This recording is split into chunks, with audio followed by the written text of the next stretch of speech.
It's the greatest mystery in literary history. A divisive question with highly contested answers. Who was the writer behind the pen name William Shakespeare? Welcome to Don't Quill the Messenger.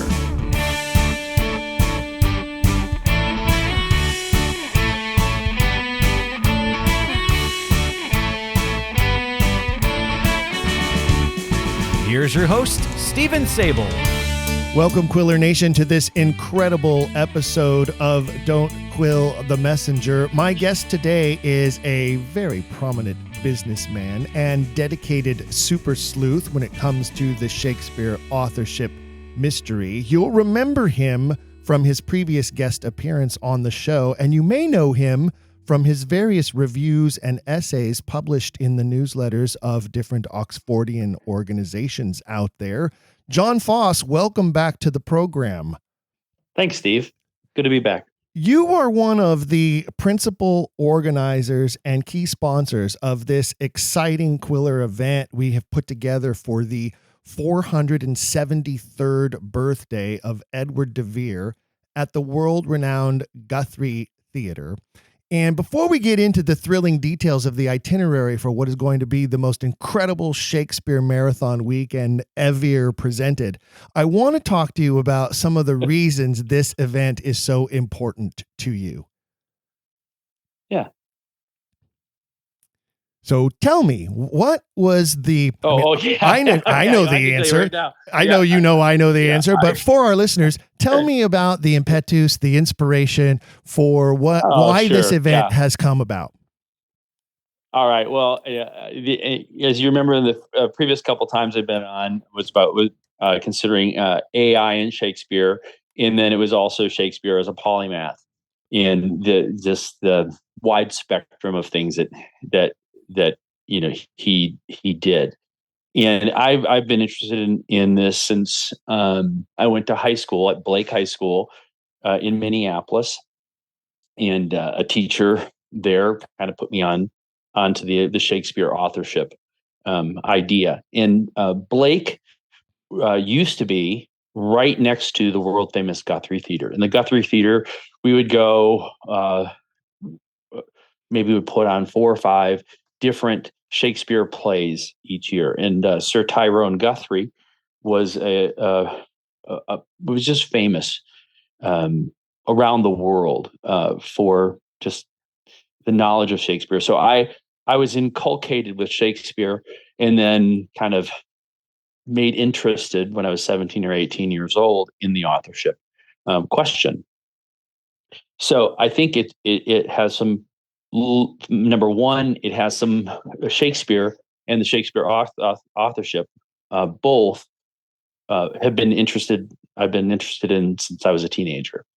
Then, as have learned and read Shakespeare and appreciated just the magnitude of what he knew, it's like, well, how could someone become this great? I mean, the Leonardo da Vinci and Mozart of both of poems and playmaking, and how did that happen? It captured my mind, and most of my mind has been captured with the business, of teaching children to swim very, very fast, and also at a very young age, and swim well. And so I guess the subject of teaching and learning and becoming an expert at something also enthralled me. So I think that also was an impetus, because it kind of aligned with me trying to become an expert in my chosen field. And then, over time, I just became more and more interested in Shakespeare, and then became more and more interested with the authorship question. As I learned more, I'm like, well, this guy knew everything.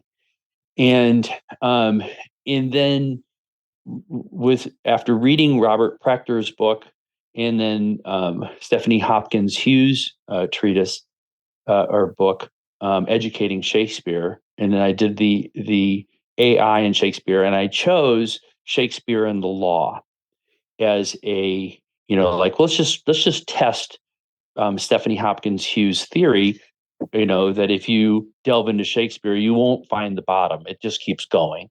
There's no limit to how much he knew. And then I just went in with the law, and it was profound what AI was able to dig up, and used Google Bard and then Chat GPT-4, and was able to just kind of just mine all of this. Well, at a certain point, there's like far more material than any article could do. It was like 2, 3, 4 books worth. And it's like, oh man, this guy was a lawyer. He was well trained as a lawyer. He must have hung out with other lawyers. There are 50 some trials, whatever. There's all these different things that came out, and then it became evident that there could be a great symposium that could be around this, that could couple the two things: a love of Shakespeare, and then also an appreciation for his multi-talents, one of them being the law. And, I think the fourth thing is that over time, I working with you with these podcasts, and I'm meeting you in London, is that this was a kind of a really good idea, and that we could, there was this rare opportunity to rent the one of the beautiful stages at Guthrie and put on a Shakespeare and the law thing, and also couple that with the love of Shakespeare, the Brittle Glory Marathon. It And really so did turn out to that's be kind of this kind of incredible coming together of synchronicity with regards to the way the events are scheduled, and what we discovered the Guthrie was planning for their season at the time we were trying to plan this event. And it sort of has become this, magical connection that we've been able to make. And I almost feel like Tyrone Guthrie, the spirit of Tyrone Guthrie himself, is smiling on this, because I don't know if a lot of people know this, but he was a Shakespeare authorship doubter. In fact, he wrote an op-ed, I believe it was for the New York Times, that one of their Sunday supplements, where he, in his own words, because it's his byline, wrote about how ludicrous the idea is that this guy from Stratford could possibly have been the writer. And a lot of people don't know that Guthrie was one of the famous Shakespeare authorship doubters. Sir Tyrone Guthrie, a Brit himself, which is, one of those rare examples of an Englishman doubting the greatest Englishman of all time, type of a thing. I want to, before we move on, I want to remind everybody. So the event is titled William Shakespeare Esquire Was the Bard the Greatest Legal Mind of All Time? And when John and I were first meeting and talking about putting together a Quiller event, one of the key things that we talked about was the idea that we had that one of the most important ways to advance this in the world was to convince the lawyers first, and to show lawyers and those who practice the law that the writer of Shakespeare is one of them. And it is one of the key focuses that we will be advancing at the event, that is surrounding Shakespeare's knowledge of the law. Yeah. And I think that is the ultimate question, but I think there's a penultimate question before that, and then there's maybe a series of questions. So in any trial, there may be, say, 13 counts or 13 questions that a jury would get. They hear the evidence, they weigh the evidence, they understand what's going on, and then a series of questions can be asked. It's like, was William Shakespeare highly educated? Well, yes. And then you could start there, and then you could go, what was he educated in the law? Did he know other law people? Yes. Was he talking about legal cases that maybe related to court succession, or different trades, different monopolies, different things that that and you can just kind of build from there. And then the audience can serve as a de facto jury by the end, and like, oh, that's interesting, and they could vote on that or vote on this, and then eventually build to the point like, well, was he the greatest legal mind of all time? And whether you vote yes or vote no, it's worth asking the question. Not, I mean, of course, my opinion is, I haven't heard all of the evidence, but it would be leaning toward that he is one of the greatest legal minds of all time. You have successfully been able to convince some prominent lawyers there in the greater Twin Cities area, specifically one of the sponsors of the event, the law firm Fredrickson and Byron.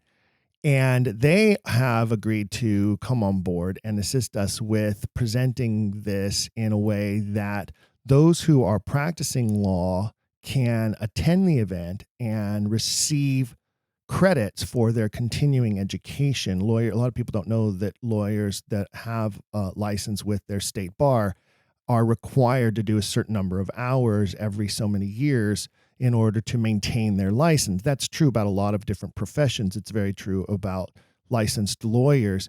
And we're working with the law firm and with the state bar to get that put together so that those who are attending who have their law degree can use this as a way to fulfill some of those credits, which I think is a super exciting aspect of this, but not a requirement for those listening who are not lawyers, who are just interested in the Shakespeare authorship mystery, interested in Shakespeare performance, and just want to come and enjoy this marathon weekend of Shakespeare events.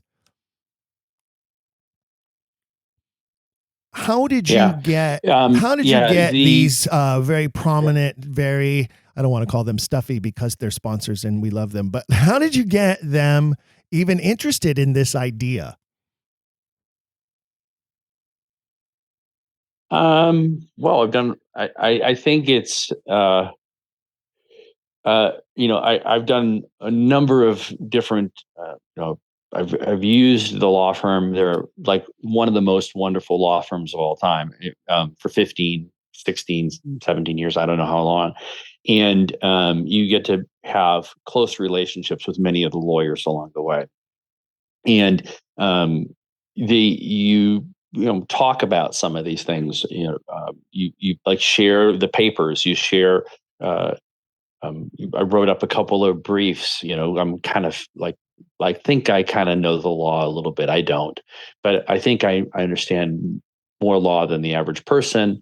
And, so, I'm trying to figure this out, and then I'll run by the briefs, that are related to, Oxford, or maybe it's an anti-Stratfordian thing, for the moot court trial that was in London. And I had sent those to you, and I had sent them, and they would kind of circulate them and look at them. They're like, well, yeah, this is pretty compelling. And then, as you start, saying, well, look at this information, look at that information. And then there's a number of books, one by Roger Strittmatter, that I purchased copies and then, and handed them out. And they're like, man, there's a lot that people need to know. There's a little book, Shakespeare for Lawyers. And, I'd buy a few copies, and then I would I give those to them because they were generally interested in the subject. And they were enthralled with the idea that the world's greatest mind happened to be a lawyer. I mean, that's, like, well, wouldn't it be great if the world's greatest mind happened to be a doctor or a plumber or whatever, and you happen to be in that chosen profession? It's kind of a hat tip. So I think that it was basically the preponderance of evidence, and also that you can learn a lot from the Shakespearean canon, as a lawyer. There's a lot of good things. And they would come back with various lines that they've used in trials, that are Shakespearean lines. And you have, it's like, oh, really?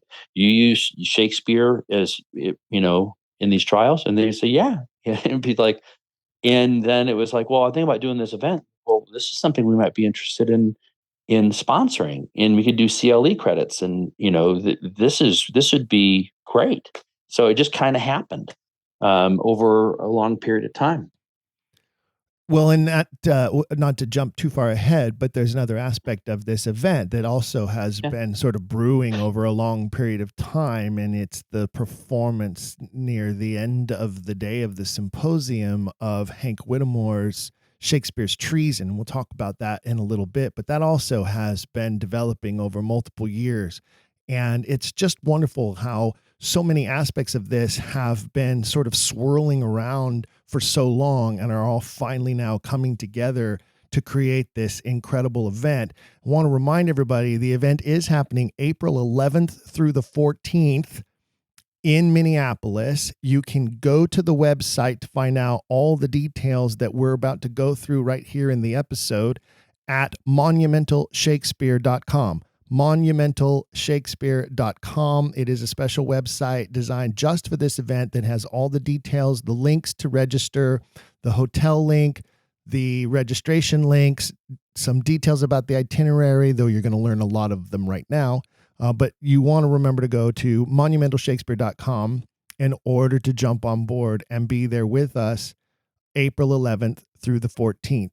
I wanted to quickly, before we get into some of the itinerary, talk about what an incredible time it was when we visited the Guthrie. You know, it was your idea that the Guthrie would make a great place to host this event, especially since we knew it was going to have a performance aspect to it. But there we were at the Guthrie, touring the facility and talking about which spaces would work best for us and pricing and that sort of a thing, and discovered when we started talking about dates, how ideal the dates just sort of fell right into place. And you remember we were saying that, you know, early spring was a really good time to visit Minneapolis. It was post the, you know, snowy, wintry weather, and also prior to the Guthrie getting into its more busy time of season. The pricing would be good for hotels, etc. But then we learned about this wonderful aspect of what they were planning for their season. And we were probably two of the first people in the world to know the news that they were planning this repertory season that they're calling the Brittle Glory Shakespeare series, of presenting Richard II, a combination of Henry IV parts 1 and 2 as one play, and then Henry V in this rotating performance scenario through the spring, which we thought, well, great. That means that whatever dates we choose, our attendees will be able to avail themselves to be able to see one or two of the shows during the evening after our symposium or after our day-long events. And then that's when our contact there shared with us, well, but actually we're planning one day when we're doing them all in order on the same day, a marathon day of Shakespeare. And our minds were blown. Oh yeah. And it was like, now keep this under your hat, but this is what we're thinking. And we're like, oh my gosh, this is the perfect thing. And this is, way more than a year in advance. And we couldn't believe it. And we were going to see Hamlet, that night, I think they were showing Hamlet last year. That night. Yeah. And it was just like, oh my gosh, can you ask for a more perfect scenario? And then, well, let's snag, the two theaters, the other theater, the McGuire Theater, is actually more perfect for this event. And it's just beautiful. It's just a shocking, beautiful red theater. And, it's just, I don't know how to describe it, but this could just be the best ever. When she started explaining to us what the schedule was going to look like, it turned out that because they were planning this, the McGuire space, which is the space that we've secured for our event, was going to be between shows and empty and available. And then it turned out that because of this marathon day, this Saturday event of 3 shows in repertory in succession, that the Friday before was going to be the theater is going to be completely dark because the actors get that day off as part of the deal with Actors Equity Association, which is the actors union that the performers are members of. As part of the deal for them doing this marathon day, they get the day before completely off, free to rest and be ready for their marathon day of performance.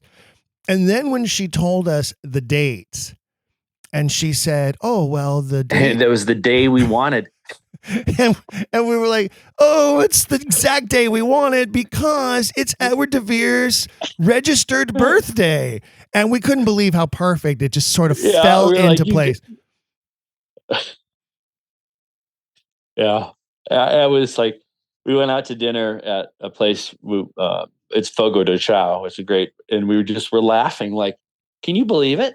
Can you believe that happened to be the date we wanted to do is the perfect day, and then it works out. You get to see all three plays in the marathon, and I mean, it was one of those moments where like, wow, it's too good to be true. It's impossible. It's kismet. It's happenstance. It's everything all in one. It really was. And it's one of the reasons why, fellow Quillers, we have been so excited about this event and about the creation and the structuring of the event and getting it out there for you for registration as soon as possible. You'll remember over the last several months as we were leading up to the announcement, how excited I have been about wanting to share the details, but there were reasons why we had to hold back and wait. But we have now been able to announce all the details as soon as possible. And we're about to give you some more specifics right now about this incredible event. But I wanted you to be aware of what John and I experienced while a year before the event, because we were there last April to see Hamlet and to talk about this with the representatives there. And it just was so perfect that it fell into perfect place for us to not only be this incredible weekend that we've been able to put together, but that it happened to fall on Edward's birthday weekend and the 473rd birthday of Edward de Vere. Now, I know that we have had guests on the program who have discussed that they think that maybe his birthday was fudged or lied about for various reasons, but we'll go with that. That's what is on his birth record, is that April 12th date. And on April 12th will be our symposium. And then the next day, the 13th, will be the Brittle Glory Marathon of 3 shows in a row, which is pretty incredible. But before we get into that, we're sort of jumping ahead because we decided, John, that the event needed to begin with cocktails, because everything good begins with cocktails in my world. So we do have the special cocktail reception happening on Thursday, April 11th at the hotel that we've also been able to secure for our patrons and attendees to be able to get a great room rate there. And the historic depot, best possible hotel. It's a magnificent space, and you can look it up online, fellow Quillers, to investigate it if you wish. But it's a hotel that was converted out of the historic train depot there. So it has this wonderful historic flavor to it, right along the Mississippi River, and literally, like, I don't know, 5 or 6 buildings down from the Guthrie. It's really not, I mean, they're large buildings because there's the mill and there's the museum. But there's so much history just right along that street. As you walk, you can either walk along the street or you can walk along the river from the hotel to the Guthrie. And it's a beautiful little walk, and it's a short little walk as well. Makes it very convenient. And the hotel is beautiful. It has great amenities and this wonderful restaurant bar that has this fabulous outdoor patio area with the heat lamps and the fire pits and all of that. And that's where we'll be holding our cocktail reception the night before the symposium, Thursday, April 11th. Mm-hmm. Yeah, and so that will be is it's going to be entertainment.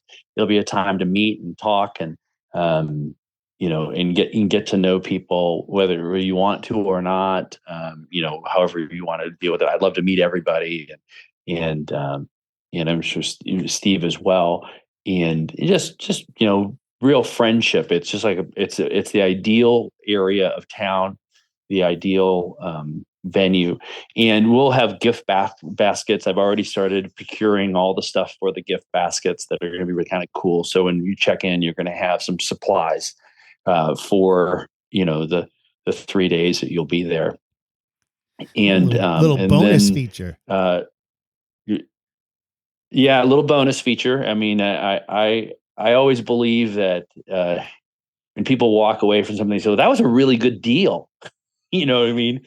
It's just, it's like, that's exciting. Oh, that's a good deal. Like I was a little bit more than I expected. And just they can do that. So, like I'll just keep working on that over a long period of time and make it so it's a fun, a fun surprise when you show up. And then the cocktail reception, maybe Steve, you want to talk a little bit about, there'd be some entertainment as well. Right. Well, so one of the things that you'll receive, you'll notice when you go to the site, monumentalshakespeare.com, you'll see the cocktail reception has a separate little box there, and you can click to register for that because that is a separate add-on. You're not required. It's not required, or it's not part of the next day's symposium. Maybe some people won't be, maybe they'll be jet lagged, maybe they'll be a little too tired, or maybe, cocktails are not their thing. But if you do want to join us for that, it's a very nominal fee, and it's just to cover the costs of the drinks and appetizers that will be provided at the reception. There'll be a welcome that will be given, obviously, to everybody who attends. And then we have several actors who are flying in for the event who are going to be a part of the symposium the next day on Friday the 12th. But we have asked them to prepare some monologues to present at the reception. We're calling it Actors' Choice Performances. Most of the actors that I know, in fact, almost all of the actors I know, have certain favorite Shakespearean monologues that they use mainly as their audition pieces when they're going to audition for a classical work. And most of them have, 2 or 3, sometimes 4 or 5 different ones that they can almost literally pull out of their back pocket because they've either memorized them as an audition piece or they've played those roles and they remember those great monologues from the roles they've played. And that's true about the actors that we're bringing in special for the event. So the cocktail reception is going to be fun. Everybody's going to get a chance to intermingle and meet with each other before the Friday event, get a little bit of information about the event, and be welcomed by me and by John and most likely a member of the law firm as well. And then you're going to get some entertainment as well, a little bit of a prequel to the next day as our actors present some famous monologues from the Shakespearean canon for you. And then the bar will be open for the evening for anyone who wants to stay as late as they want, enjoy what they can. But remember, we will begin the next morning with 8:30 a.m. registration at the Guthrie. And the event will begin promptly at 9. So we don't want to party too hard because we have a big day ahead of us the next day. Yeah, and maybe this is the time to say, the goal here is these are like 2 marathons. There's the junior marathon, the half marathon, which is just the Saturday event, and then there's the full marathon, which is the half marathon is on Friday. That's the legal, and understanding and going through that, and then the full will be if you did Friday and Saturday, the Brittle Glory Marathon there, and I. One of the things that I've always enjoyed, putting on swimming meets and doing this is that you can win a medal. And this is kind of an academic medal, but boy, you win a silver medal if you attend Friday. And if you finish Saturday, you can get a gold medal. And I think that would be kind of fun. And working with designs and things like that so that you can have that and have a certificate you can put on the wall, and that you walk back, you or go back to your hometown, and you have something to kind of show for it. What's your thoughts on that, Steve? You excited about that? I really loved when you came up with that idea, and I give John full credit for we kept calling it a marathon weekend, and you finally said, well, you know what? Every marathon I've ever participated in, regardless of whether it was on foot or in the pool or whatever it is, you earn a medal for even just for participating, even if you don't win the marathon. Right. And that's when you said, we need to come up with a medal. So we're working on a medal. We've received a few entries from some of our listeners, but there's time, folks. If you have an idea for what the medal design should look like, to please submit it to me. You can do that by sending an email to contact@don'tquillthepodcast.com, contact@don'tquillthepodcast.com. Send me your design ideas, and John and I are deciding on what the final outcome is going to be. It will be cast in metal, and it will be a circular metal. So if you're making a design, you want it to be a circle, not unlike a Facebook profile circle type of a thing. And a lot of design programs already have that. If you're a designer, you already know what I'm talking about. But if you're not, you can find those structured circles, like if you use like a free design site like Canva or something like that. Anyway, go ahead, send us your ideas, whether they're just ideas written out or whether you have some actual images you want to send. Please send them to us, and we'll review them and decide on a final design for the medal for the weekend for those who complete the marathon. The marathon as it is, if you skip the cocktail reception, then you'll be joining us Friday, April 12th, Edward's birthday, at the historic Guthrie Theater. Registration will open at 8:30. The events will begin promptly at 9 a.m. when our Mistress of Ceremonies will begin the day. And I'm pleased to announce that the Mistress of Ceremonies is a BFA holding theater arts degree from University of Southern California with an emphasis in Shakespeare and classical theater. She's she has a long list of credits in Shakespeare. She's performed many of Shakespeare's leading ladies in a variety of venues throughout Southern California and now in Southern Oregon, because she's married to me, and she is Annie Freeman Sable. So she's going to be serving as our Mistress of Ceremonies for the day. Of course, there'll be a welcome address and a welcome to the attending lawyers with a brief explanation about their continuing credits.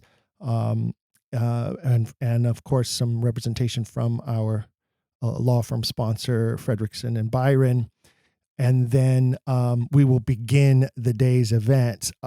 I can tell you, we haven't put together the exact itinerary as far as the order, but I can tell you what will be included.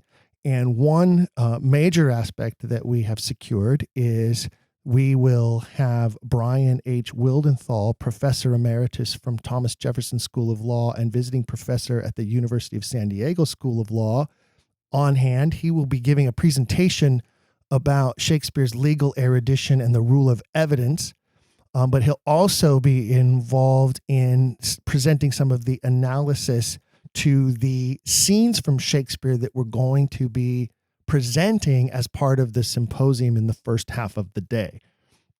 Now, John, you were very instrumental in helping choose the scenes that we decided needed to be a part of this based on the research that you've done with regards to the legal cases that these scenes represent and the demonstration of what legal knowledge and knowledge of specific court cases of the time were necessary in order to write these scenes. Share with the audience a little bit about how that came to be and why we chose the scenes that we chose.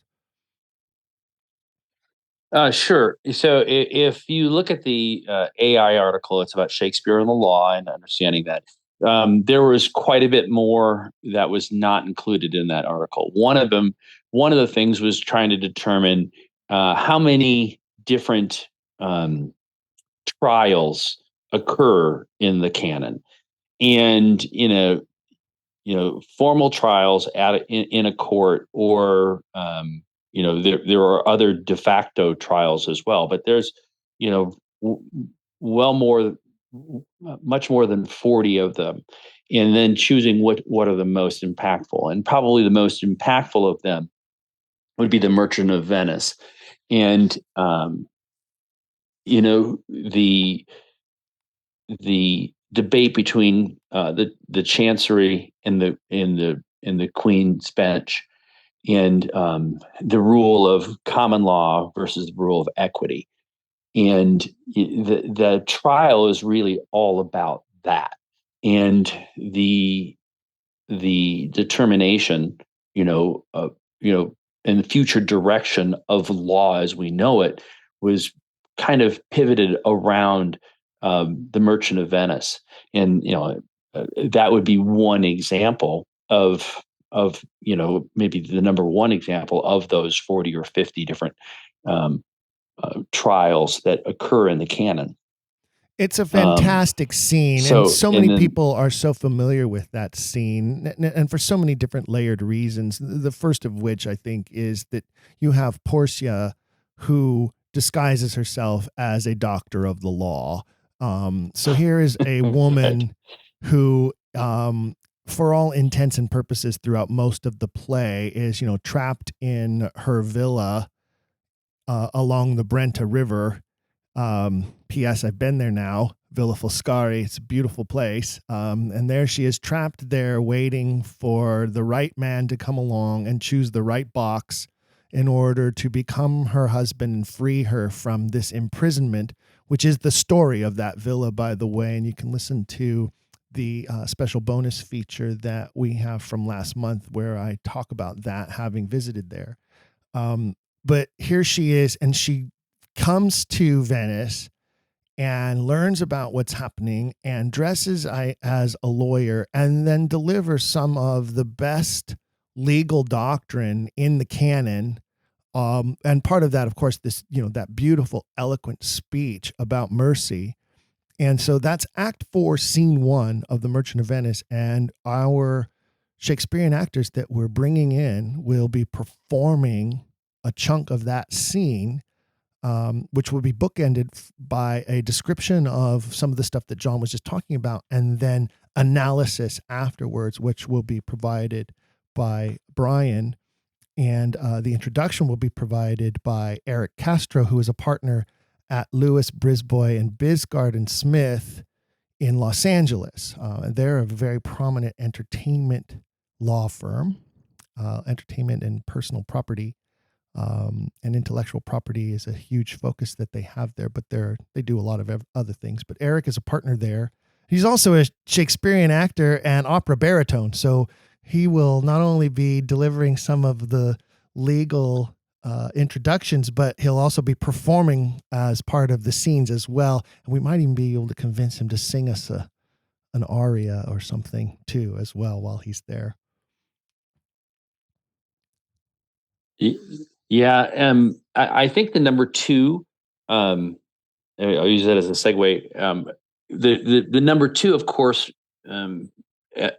Shakespeare and the law would be the sonnets, and the story of the sonnets and what they are. It's clearly a lawyer speaking to a lawyer. There, in Google Bard, I think I determined there was 460 legal words in the 154 sonnets, and what is this one lawyer talking to the other lawyer about, and what treasonous act has been done by one of the lawyers, and how is the other person going to get the other person off on misprison, and which is kind of an obscure obscure remedy for such a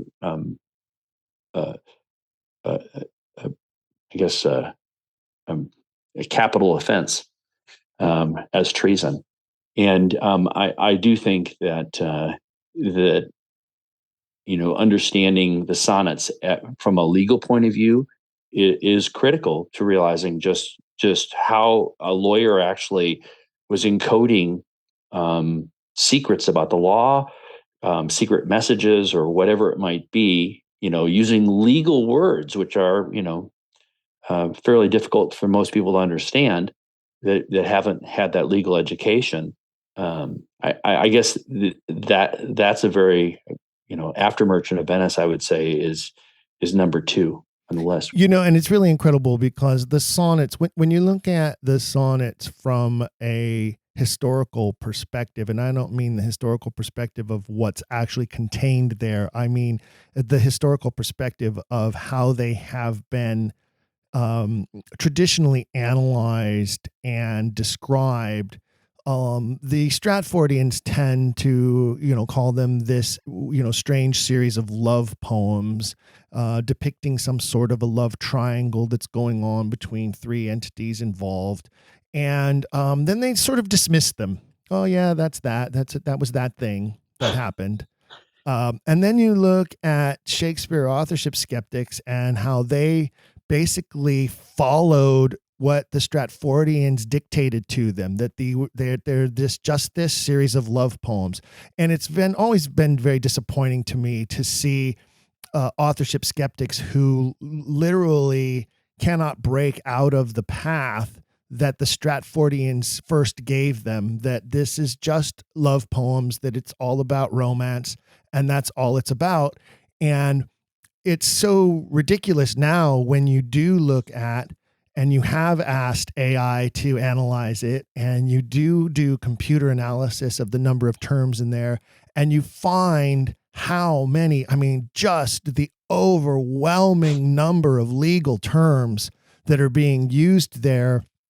And at that point, I don't see how you can just dismiss them as love poems and that the whole thing's about some sort of obscure romance when there's so much there that is about the law, and that it's obvious that it's about someone whose life is on the line because of having broken the law, and this intense need to try to save that life through legal wrangling, through some sort of redefining of the terms of what law has been broken, how it's been broken, and what the prescribed punishment is supposed to be. And as you point out, that term misprision, which is such a interesting and obscure term, but isn't that what a great lawyer is supposed to do? Is to find that one loophole, is to find that one defining word or phrase that can make the difference when it comes to how the judge and jury are going to decide the fate of their client. And I think that we're definitely going to be painting that out in the second half of the symposium prior to the performance of Shakespeare's Treason, which of course is all about the sonnets and that aspect of the sonnets. Yeah. And, the sonnets, first understanding, what are some of the legal terms in the sonnets, understanding, that it's about a trial. It's about, and you can kind of figure out exactly what trial it is, and, and understanding it. And I think that Hank Whittemore, who's been a guest many times on your program, in his book, The Monument, tumbles the idea this is about a trial. This is about something egregious, and this is about the remedy. And it in a way it explains, like, my body will be buried, my name will be buried where my body will be. It explains the anonymity. It explains, the trade that maybe, the world's greatest writer makes, to say, I'll never be the world's greatest writer, but you'll be free, the other lawyer. And, it's about, because law is a lot about trading. It's trading this for that, or it's finding a deal, making a deal. And I think, The Monument is one of those remarkable books. I don't think it's totally been realized how remarkable it really is. And we're going to talk a little bit more about our friend Hank in a few minutes. But before we get too far ahead, I do want to touch on the other 2 scenes that will be presented in the first half of the symposium, and the legal analysis that we'll be providing Sure. So one of them, of course, that's probably the best known with regards to lawyers is Henry VI, Part 2 from Act 4, Scene 2.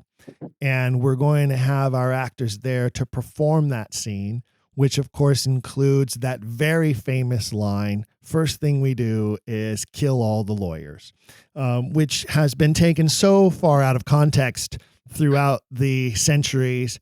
And when we look at it within context, which is something that we're going to do as part of the symposium, we discover that that the person who says the line, first of all, is not anyone you would want to follow their advice or trust, and that it's about this anarchy idea that the law doesn't matter, and only to barbaric personalities who are bent on violence and destruction can there possibly be this sort of mentality. And that's the whole point of the scene. And we're going to dive into that and see it performed. And then Eric will provide an introduction to that. We'll see it performed, and then we'll have Bryan to help explain what the true definition is that's happening there, and how much that provides us an aspect of the knowledge of the importance of the rule of law through the scene, and what Shakespeare's really trying to get across there. Yeah, I enjoy. There's so much to that the reveal. I almost just don't want to say anything more, because it's such a special scene, and there's another scene that follows that is also very interesting, and that relates. And when you understand, all that's going on, in Shakespeare talking to lawyers about lawyers and about law and about all this stuff, I think that's going to be a magical part of the presentation. I really do. Well, and one of the things I love about it is, what we've put together here is a program that's going to include all of this wonderful analysis, this magnificent professional performance aspect of it.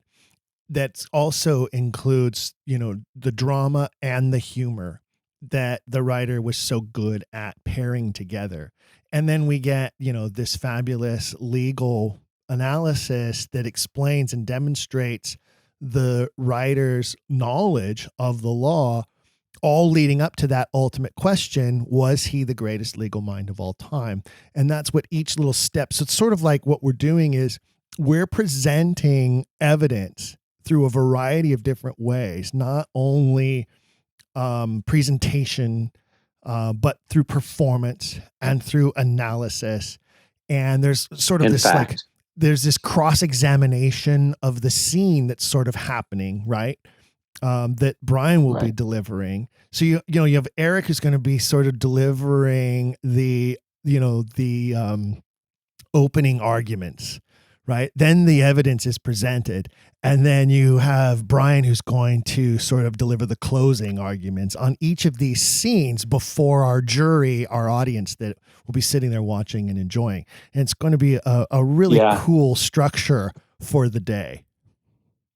I tell you, when, the quotes, the vernacular, there's other things, but it's not just about, these 3 or 4 or 5 scenes that, in the sonnets or whatever. It's not just about that, but if you're at the Guthrie, you really have to, be able to see, and, it's like the drama and the interest, I think that has to bring it to life. Because if it was just all about, fact number 1, fact number 2, okay, well, here are his quotes, or here are the trials, or here are this, that'd be boring. But if it, this will be interesting, and about drama, and about, intellectually amazing. That's what it needs to be. It has to, hit all the points. And all of it presented on the beautiful Maguire proscenium stage at the Guthrie, which, as you mentioned, it's all adorned in, red velvet and this beautiful richness to it. It's such a beautiful space. And I myself, as an entertainer, as a stage actor, I literally cannot wait to walk the boards of that stage. And I know that's how our actors who we have conscribed for this event also feel like, they're bursting with excitement to be able to perform on that stage in front of an audience, which is, a super exciting aspect of it for us as theater people. But from the audience attendee perspective, you're right. It's a lot different to sit in a theater and watch this all being presented and performed rather than sitting, say in a conference room and watching, PowerPoint presentation after PowerPoint presentation, delivering a lot of, Oh yeah. sort of professorial lectures, you know what I mean? And that was something we wanted to definitely break apart from and not be with this event. And I think we really have crushed it with this itinerary, especially the final scene of the first half of the day is, of course, going to be from Hamlet, Act 5, Scene 1, affectionately known as the Gravedigger scene. And of course, again, we'll include that sort of preamble that discusses why it's important as a legal presentation of a case, and then the analysis after the performance of the scene of what we just saw and where those things that we were told to look for in the scene have been now presented to us by these professional actors. So it's a magnificent structure, I think, for what the day is going to be, especially that first half there before lunch. And that's what you can look forward to, fellow Quillers, if you go to monumentalshakespeare.com and register for the event sooner than later. And I encourage you, get the airline tickets now because the prices are not bad right now and they're going to go up. I don't want to put a cloud over anything by mentioning this, but there's a lot happening in the world right now that's probably going to cause fuel prices to increase exponentially, especially as the holidays approach.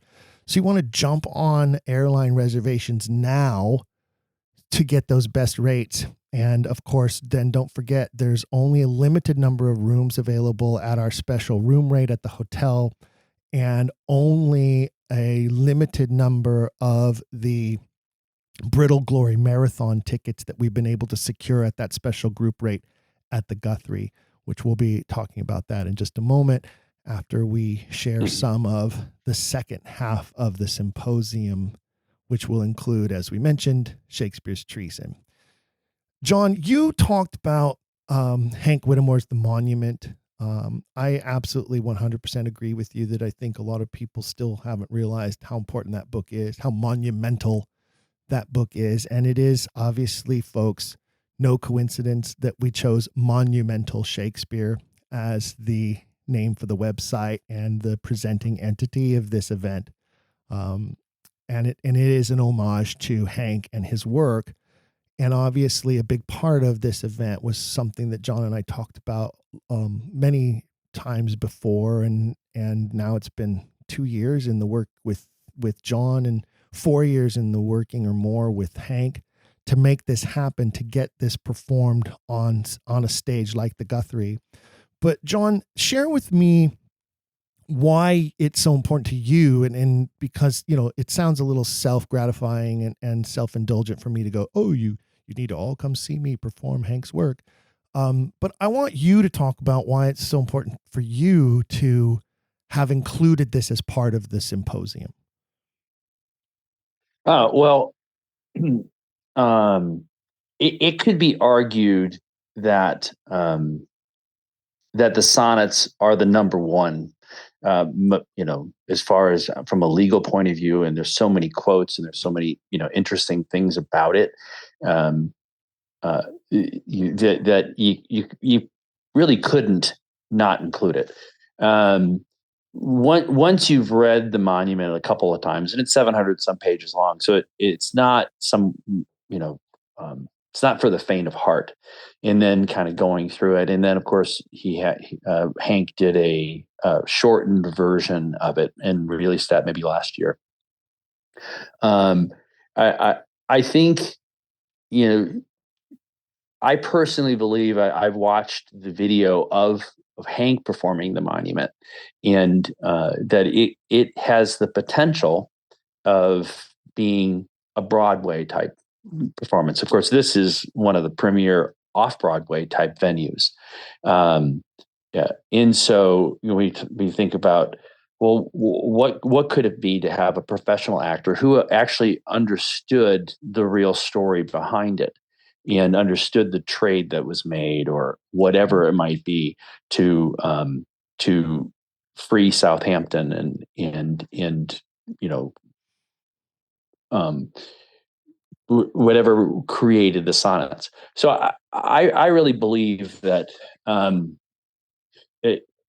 it's the right analysis, and I think it's a thrilling. I've read the rewrite that you and Hank did, and I'm like, wow, this is really good. And if it can be brought to life, it makes a lot of sense. And I'm excited to see, Hank got a standing ovation when he's presented it on his own a couple of times, and there are people like, well, why isn't this widely known? And I think it has the potential to be something that could be a Broadway production. I may be naive there, but I think I think it's one of the top 10 works of the Oxfordian, maybe even the Shakespearean analysis. That's my opinion. I kind of wasn't really prepared for that question, so I'm sorry if it wasn't. That's all right. It's very humbling. Wasn't cogent. Just a brief bit of history. So, longtime listeners and those of you who are new listeners who are going back and binging old episodes to catch up, you'll find that one of the earliest episodes, I believe in the first season, maybe the second season, was an episode that Hank and I did on Shakespeare's treason. And it was during that episode that I said to him, and maybe it was on air, it might have been off air. I'm having a hard time remembering exactly now, but it was because of the recording of that episode that I said to him that I would like to see the script adapted in such a way that it could be performed by any actor. Because the original version was very personal to Hank. It had personal anecdotes. It had some personal history involved about his own personal life. And if you've read some of Hank's other works that aren't about this, and P.S., by the way, Hank has a variety of novels that he's written that are out there that have nothing to do with Shakespeare and the Shakespeare authorship mystery. And if you have a chance to get your hands on them, you should, because they're great reading. He's a fabulous writer. I mean, he's an award-winning writer. He has multiple Emmy awards for his writing for television. So, he's an astounding guy. And I was humbled by the fact that he agreed that such a version of Shakespeare's treason was necessary and could be. And then for him to ask me to be involved in the adaptation process with him. And it's really wonderful because, John, you have been a part of that every step of the way. Those early episodes with Hank, you were a part of because you helped sponsor him flying out. At that time, I lived in Southern California, and you were responsible in helping to get Hank out there to producer Jake's in-home studio to record multiple episodes with Hank. And that's where it all began. So you've been a part of this from the beginning. Then when it came time for Hank and I to sit down and do the final polishing on the adaptation, you were responsible for assisting in making that process happen as well. And here we are now, and Hank has completed this actor's version that is now suitable for any actor to perform. And it doesn't have to necessarily even be a male actor. A female actor could do it too. An actress could play the role and do this monodrama the same as a male. But it's so humbling, and it's such an honor to me to have been involved in the process with Hank and to have his blessing to be the first one to premiere it in this version. And then, of course, to have the opportunity to do so at this magnificent venue, this historic theater, as you say, one of the preeminent off-Broadway locations in the country. I hope to do it justice, and I hope it's received well enough that maybe it could springboard into something to be performed at other venues. I've already, because my immediate circle's here in Southern Oregon, I've already received a request to try to schedule at least one performance or 2 nights at a venue here in the Oregon region. I have some contacts obviously in LA, and it's possible that we have a venue or 2 interested in seeing it performed there. So it could turn into sort of an off-Broadway tour or a regional tour. But that's putting the cart before the horse. We have to get through the event in April 1st. So we're working on that. But the second half of the day on the 12th, Friday the 12th, will begin after lunch with an introduction to the legal aspects of the sonnets and a brief introduction of Shakespeare's treason.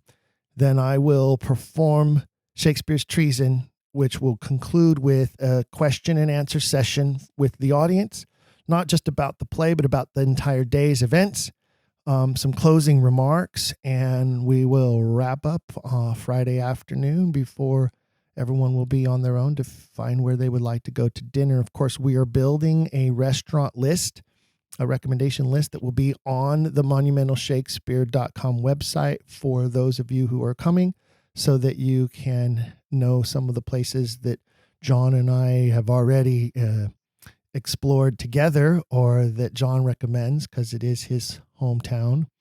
And so we try to take some of the work out of it for you to give you some ideas of places to go eat. Well, yeah. On Saturday night, I will. I think if one of those options would be at maybe. I would go to Fogo de Chao. It's large enough to handle a group of pretty much any size, and I would help in some way, either by bringing wine or whatever, to try to make it hospitable for everybody. And I think it's a pretty good value. And now you're talking about the next day, though. You're talking about Saturday night, right? Yeah, Saturday night. Yeah, yes. So Friday night, yes. we'll provide a list on the website, and Friday night everyone can be on their own as to where they're wanting to go and what they want to do. Remembering that on Saturday we have a full day. If you do register for the Brittle Glory Marathon package, which is one of the best deals in the world, folks. I think it's, my God. I think what do you have it at $165, and you're getting 3 full Broadway style Shakespeare productions at the world-renowned Guthrie Theater. You're going to watch 25 actors, the same 25 actors, perform all 3 plays in succession, in order, in a row on that Saturday. I don't know exactly the start time yet. I don't think that Guthrie has actually. You're hearing about a lot of this before even the general public is able to buy these tickets, by the way. And you're able to secure your tickets before anyone else by securing them through us for this special day at this special rate. So it's going to begin with Richard II sometime Saturday morning. Then there will be a break for lunch. Then there will be Henry IV, parts 1 and 2, a break for dinner, and then Henry V. We will be providing for every person who registers for that day's marathon event, we will be providing information about gathering places in between the shows for brief discussion of the plays. There'll be a pre-show gathering to talk about some of the legal aspects of Richard II and the deposing of a monarch and what that all involves. Then we'll have a lunch location for group members to consider whether or not you'd like to join us or not for lunch. And then there will be a dinner location, as John suggested. It may be Fogo de Chao, which is a Brazilian steakhouse with a wonderful buffet, and you can choose to have meat or not. If you're vegetarian, my wife's a vegetarian. We ate there, and the grilled vegetable platter was out of this world. Like, it was incredible what they gave her. She was like, how am I going to eat all this? It's quick. It's quick. Yeah. It's also fast enough that we'll be back in time for curtain for Henry V. And then, of course, there will be a special after show location where we can go have cocktails and sort of recap the day for those who aren't worn out and don't need to go right to bed, or late night owls like myself. Will be providing all of that information to each registrant. So not only are you getting the tickets to the 3 shows, but you're getting the details of the information of where to meet with us to have discussion about the plays, both before, in between, and after. And then you'll also be receiving at the end of the day your marathon medal. And it's going to be a fabulous day of we literally are going to eat, drink, breathe, and then eventually at the end of the night, sleep Shakespeare all day. Yeah. Steve, there's one thing I'd like to do, and I'm not sure, what's the best way to do that, to bring this out. And is that I would like to try, me personally, to help, 4 or 5 people that you really would like to go but can't go. And maybe, I don't know if I can, I'd like to do something like that. And I believe that would be a neat thing to do. But there would be some limits to that. And, I don't really want to be the person that bets it, and maybe there's a way we can, if someone wanted to write to you or something like this, that I'd like to go, but there's, no way financially. I mean, any event like this is a sacrifice of your time and your money and your attention, and it'll be worthwhile. And yet I know that some people there's no way. And maybe there's something I can do to help. And that's just me personally.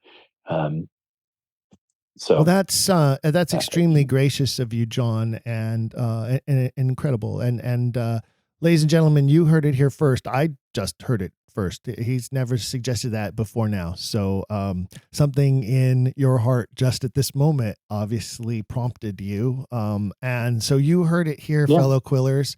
If you have been looking at the package day, the weekend, if you've been looking at the Quiller event weekend and you've been thinking, man, I would really love to go to that, but I just don't have the finances to make it happen right now.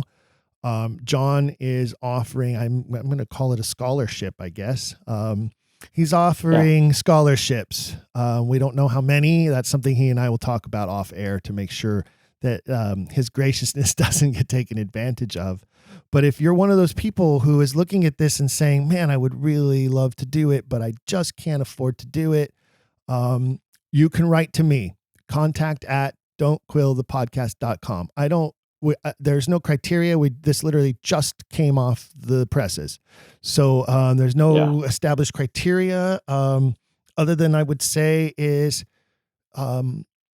explain your circumstances, make your best appeal, and write to me, contact at don'tquillthepodcast.com if you would like to receive some assistance in paying for your weekend with us. That's so gracious of you, John. I don't really know what else to say. Yeah.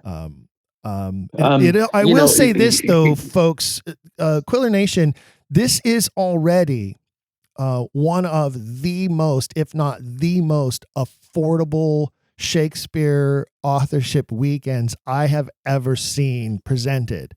And a big reason for that is we are only covering costs. That's it. It's not an organization or a foundation, or there's no money that needs to be made from this other than to cover the exact direct costs. So that being said, there's no markup on anything. The hotel rate is the best rate we could get you at the best, most convenient hotel nearby. The cocktail reception rate literally is just covering the drinks and the appetizers and nothing more. The ticket packet, the symposium cost is literally just to cover the cost of renting the McGuire Theater at the Guthrie for the day. And the ticket costs for the Brittle Glory package is truly just covering the cost of the group ticket rate that we were able to get and the medal and certificate that you'll receive for attending. So there's zero markup here. No one is looking to make any type of a profit or to create an account or funding for the year's operations. None of it goes to Don't Quill the Messenger. Like, no, this is simply because we believe in the event and we believe in it enough that we wanted to put it on. And it's been underwritten and sponsored by John and by STS Productions and by Fredrickson and Byron. And so all we're looking to do is recoup the exact costs. So it's already for less than $1,000 because I've done the airfare checking. For less than $1,000 per person, you can come and attend this weekend. And that's remarkable. It's rare. It surely is remarkable weekend. Can I just, I'll do a 1 minute digression. I really believe that when I would coach athletes and when I would coach, people to perform at a high level, is that you would basically, pick an event you're going to go to and you would build toward that. And you would learn all the skills and you would work hard and then you would perform. And, I would always call that a success cycle.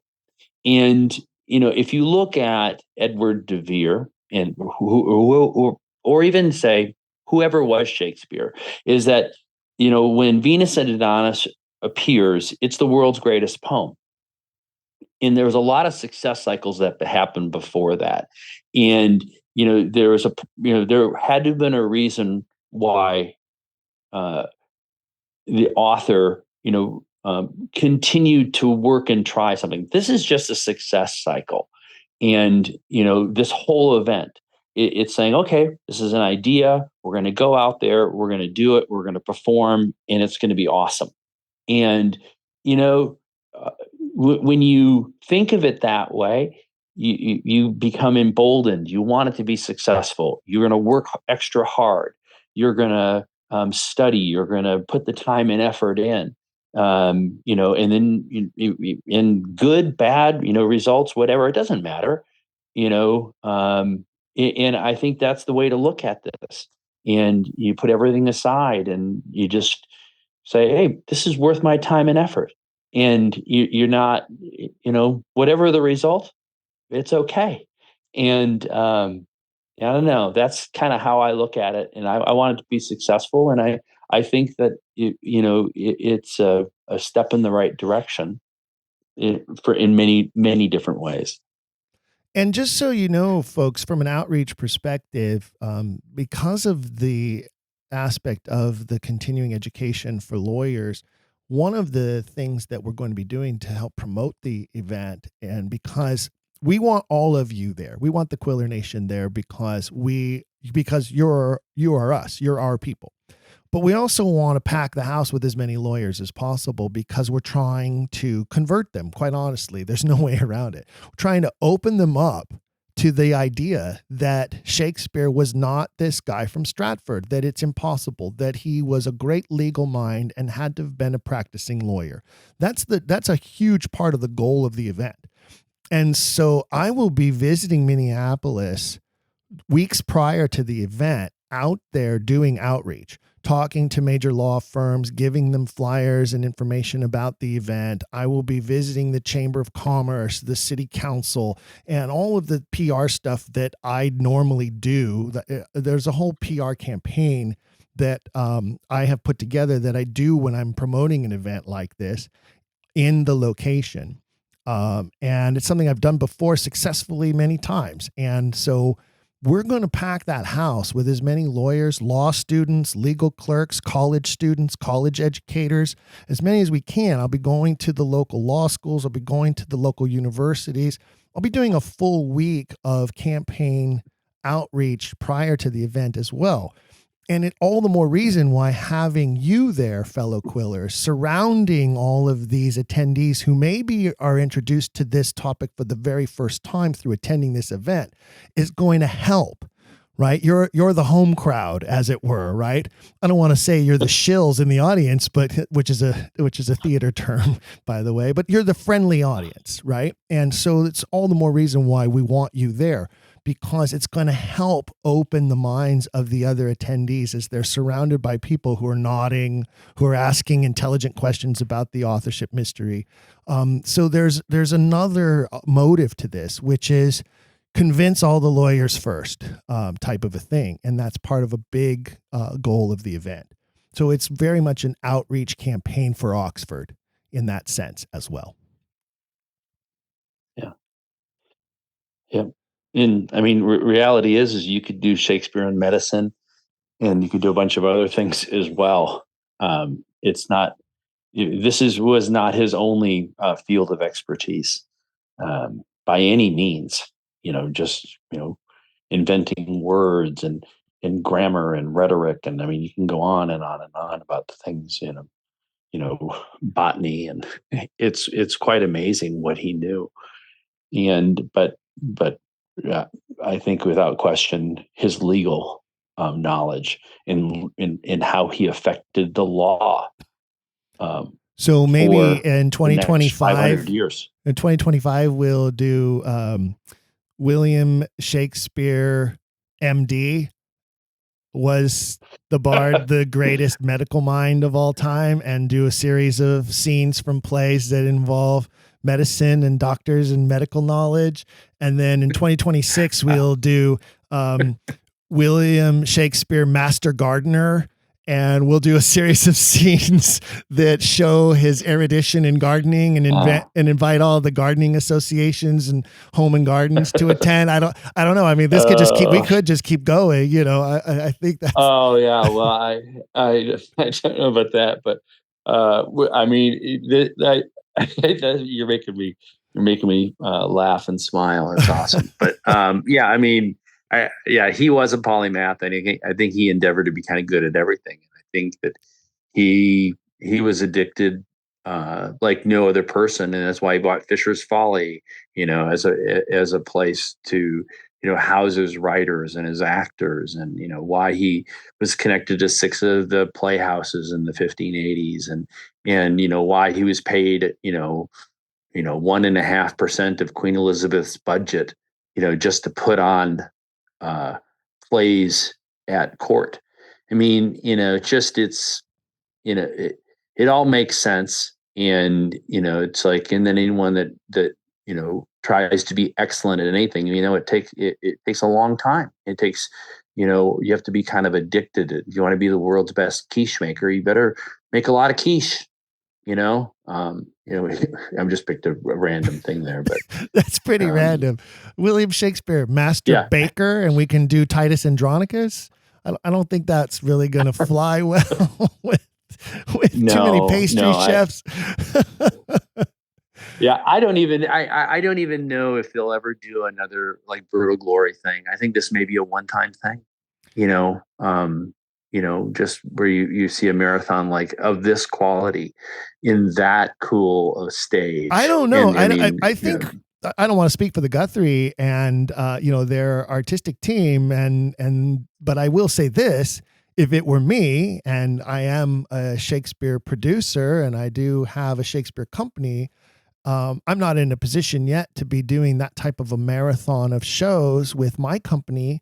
But if it were me, I would follow this season with next season doing the Henry VIs and Richard III, because that would be smart. I mean, you can. Why not? I mean, you have 3 parts of Henry VI that you could probably combine pretty easily into 2 parts, and then you could do Richard III as your big coup de grace type of thing, like they're doing Henry V as the coup de grace of this season. And I think you could have a 3-show season for next year, the same thing. And that would be an incredible follow-up. One thing that I think people should realize is just how amazing the Guthrie Theater is. It is like an A1 location overlooking the Stone Arch Bridge in the Mississippi River.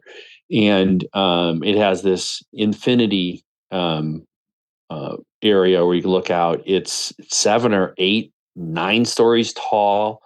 I don't even know how much it would cost. Maybe $500 million today in today's dollars to build. I have no idea.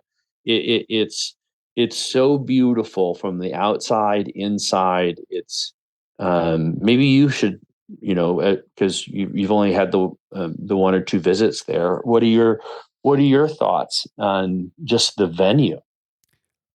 One of the things that stood out to me immediately upon arriving at the venue for the first time was how much it stands out on its own. There's so much property around it, that gives it this beautiful sort of monolithic aspect to it. It is a very modern structure with regards to the architecture and the shaping of it and the design. And it's deceiving from the outside when you go on to the inside and the various spaces that they have available, including the whirlhole stage, the main stage, and its 3/4 thrust aspect and the multiple levels of seating there. And then the beautiful Maguire, which is it could be its own theater all on its own. I forget what the seating capacity of the space is. 700. 700 seats. And it's this 35-foot wide proscenium, and it's probably 50 feet deep with full fly rails in the whole. It's a giant space. It's a beautiful space for a traditional proscenium space.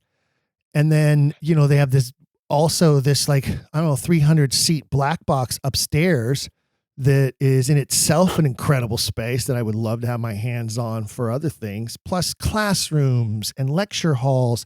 And then the restaurant, which wasn't open at the time because it shut down during COVID, and we're not sure if it will be open in time for our event, but it doesn't matter because the place is surrounded by other restaurants. So it's not a big deal. But then you go out at, there's the cocktail bar.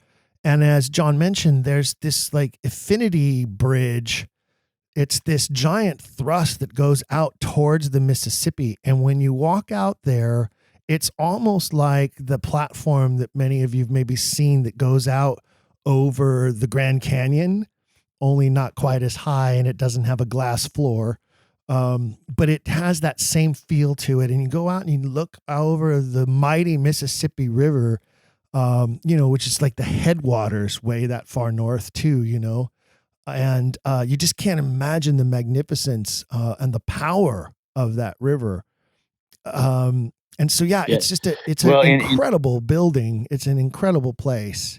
And you can understand why they moved from their original location to build this magnificent place, and why it has stood out, why it stands out where it stands, and why it has stood out throughout the country and the world as a preeminent venue for theater, including classical theater and most specifically the works of Shakespeare.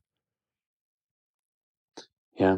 And you overlook these falls in the Mississippi, and Minneapolis and St. Paul were built because of these falls, and you look, you'll see 4 or 5 different grain milling operations that use the power of the falls back in the 1800s to mill all the grain.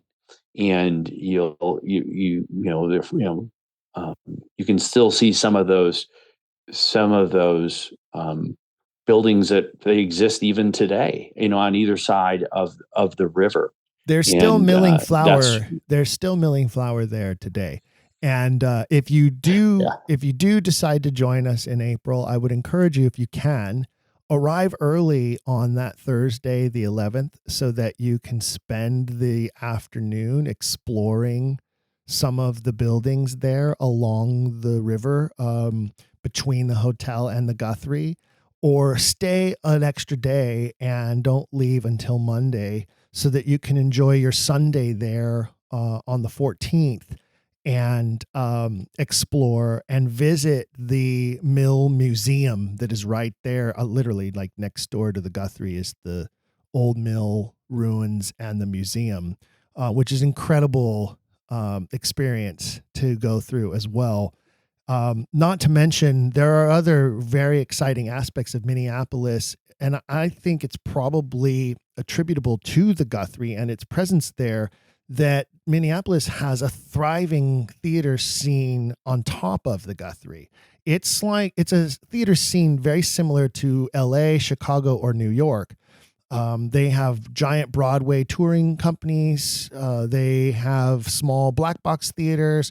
They have mid-sized theaters that are presenting straight plays, big Broadway musicals. There's an entire thriving sort of mini Broadway area not far from the Guthrie that is happening there that you can avail yourselves of. And we'll be putting some of that information on the monumentalshakespeare.com website as well for you to consider. Yeah. And we will be putting together a potential Sunday breakfast on that morning of the 14th for those who don't have to immediately board a plane, to just do sort of a final gathering, maybe recap the events of the weekend, talk about the plays we saw the day before. And we'll be sharing that information on the website as well. Once we pin that all down, it will literally be based on flights and plane schedules, which we have a lot of coordinating to do because we have actors coming from different parts of the country. Yeah, there are a couple of different things there. Most people will probably Uber from the airport, downtown, but there is also a train. It's very inexpensive that goes from within a block or two of the hotel from the airport. There's also the Museum of Art in Minneapolis. There's the Walker, and then there's the larger one, not too far away. And then there's also, of course, the Mall of America, which is right by the airport, which is worth a visit. It's not very often you see a mall of that size. And the train also goes there. Yeah, we'll be putting all of this information on the various pages of the website. If you visited monumentalshakespeare.com already, you've seen that those pages exist, and we have some placeholders there. We're going to be filling those in with more details of restaurant suggestions, other venues to check out when we know what their schedules are going to be for what plays or performances they'll be offering. Some transportation options, like information about the train, information about how to hail a taxi, to schedule an Uber or a Lyft to get to the hotel, stuff like that, so that we want to make it as easy for you to have a great and wonderful, enjoyable weekend. And as you heard John mention, there's already the added bonus of special gift bags that will be given to each registrant for the weekend. So you want to consider doing the entire package. And as I mentioned, and especially if it's two of you, if you're sharing a hotel room, well, then of course that's going to reduce the cost even further to probably just around $800 a person, which is incredible for a full weekend like this. I don't know that you could arrange that any other way or through any other organization. So we want to thank you for considering joining us and encourage you, go to monumentalshakespeare.com. Monumentalshakespeare.com is where you'll find all of the links to purchase your registration, tickets, hotel, and then go get those plane tickets as soon as possible. John, have we forgotten anything? Have we missed any details? Anything else that we need to share with them before we sign off today? I don't think so. Hey, before we conclude this extraordinary episode, I want to take just a minute to thank you, fellow Quillers. I want to thank you for forming this great Quiller nation, for forming this great Quiller nation of super sleuths who have chosen to join us every fortnight on this journey to solve the greatest literary mystery of all time, and for your continued support of the series. I want to tell you the best way you can support us is by giving us a rate and review on your favorite podcast streaming service, which helps bring us to the top of search lists so that others may find us and join the growing Quiller Nation. We are currently ranked at 4.8 out of 5 on Apple Podcasts, one of the largest streaming services out there. And your review can help us get to 4.9. So take a few moments to click that review button, won't you? And give us a 5-star and a few encouraging words. If you're enjoying our growing library of bonus features as a serial Quiller, we also thank you so much for helping us to keep that feature going. And if you've yet to explore the bonus feature library, what are you waiting for? Visit our Patreon page and you can learn how to access those great Quiller episodes. There's more than about a dozen now up there. I think there's about a dozen. So figure out how to access those 10 to 12 episodes that you are missing out on right now and watch that library continue to grow. Every Patreon Quiller helps us to continue what we do, and every Quiller counts. Just like in the theater, it is often the people behind the curtain who do the most to make a production successful.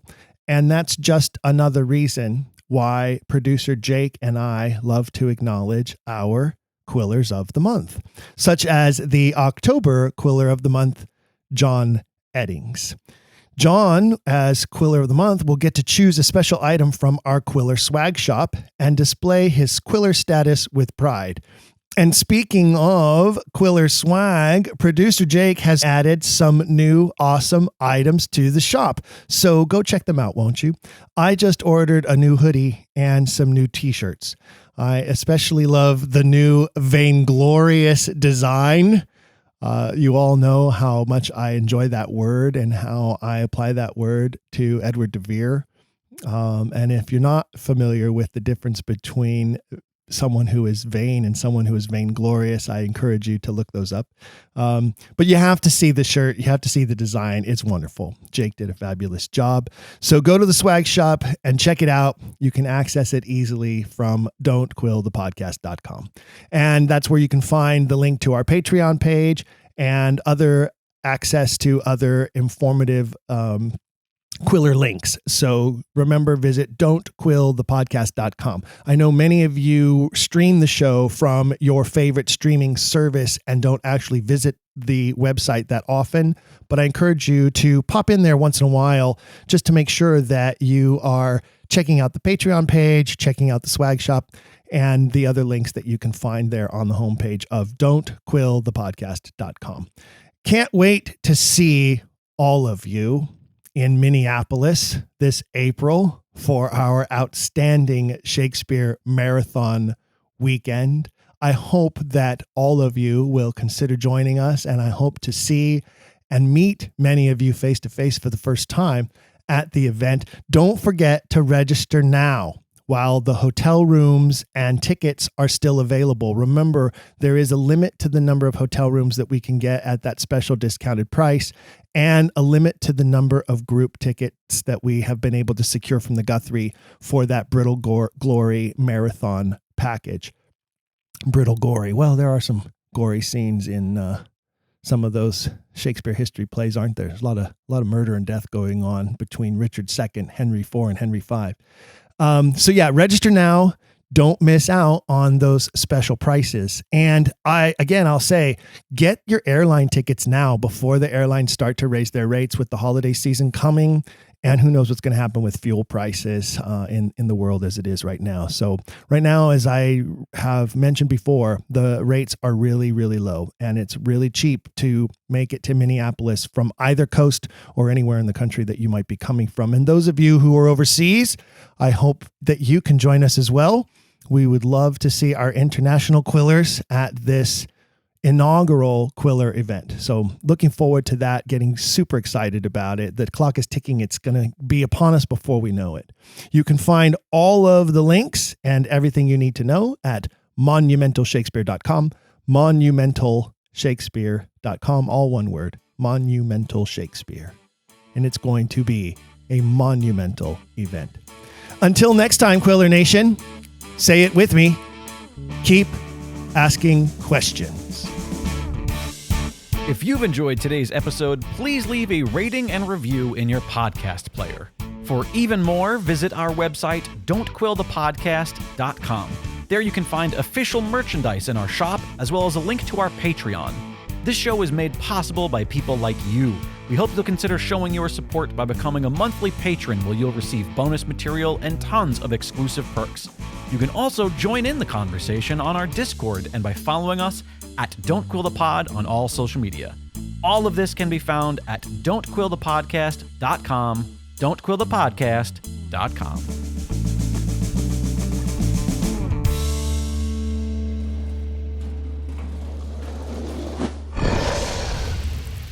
It's Dragon Wagon.